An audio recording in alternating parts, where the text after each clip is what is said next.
The China haters and the China lovers should look at our retail sales this morning and should say, hey, the haters should say, you know what, maybe we got to shut up a little bit here. Maybe we're not as strong as we'd like, and we should hold out to when we're stronger. Because this is exactly, and I've been the hardest line on China. Everybody knows that. I'm harder than Peter Navarro, harder than Bannon. But this is not the time to cause some sort of trade war that escalates to the point where we have tariffs like 1930. I mean, what are we, crazy?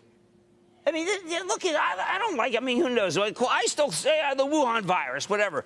But this is not the time. We're not strong. You don't want to replace Smoot, Hawley, and I don't know. I'm a little discouraged. David, I'm discouraged. Yeah, I don't blame you. I mean, I wonder whether, Jim, we're going down this road, and all you need to do is look at the headlines or look at the rhetoric from many countries, including our own, that says, hey, corporation, what you make in this country or what you make, period, stays here.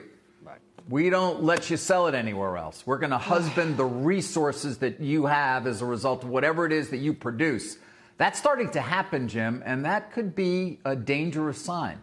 Yeah, I cannot disagree with you. It is, aside from COVID, the most bearish sign, because right now, if anything, we need cooperation. We obviously haven't figured out the disease. The retail sales number is going to produce literally millions of people to be unemployed. And we're taking on China right now. I mean, why don't we take them on 6 months from now? Why right now? We need to sell things. We need to do better. Or otherwise, there's just going to be 11 companies left in the retail and restaurant group. 11. Only ones with strong balance sheets. Jim? Yes? Jim, would you be surprised if we saw a tweet from the president sort of ratcheting up tension again, or bringing up the idea, hey, the trade deal was great, but, you know, maybe we need to revisit it? I don't know. I think it could go the other way. Scenario, you know, we've seen this in the past. Say again? I think it could go the other way.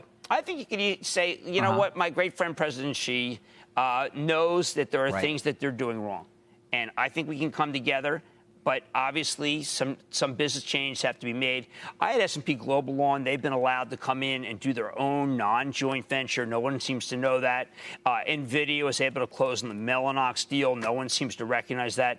I think not an olive branch, not a carrot, but not a howitzer. Saying, look, this is a time where we can really work together. We'll sort out our problems.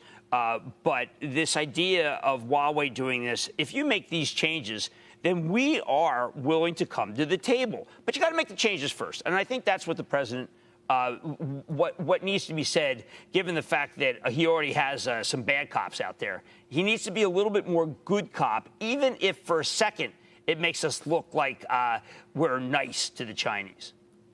We have to do it. Well, I'm quoting him from Fox yesterday. There are many things we could do, talking about China. We could cut off the whole relationship. Now, if you did, what would happen? You'd save $500 billion. That was the quote from yesterday. So if there's anything dovish on China, Jim, today or next week or this month, that's going to be, I think, confusing to some. Well, I think that the one thing I would say is the president could say, I have put out our conditions. I would like them to come to the table and do more, not just that I know they're doing stage one. And I think that this is, you know what we want. We come both needing business.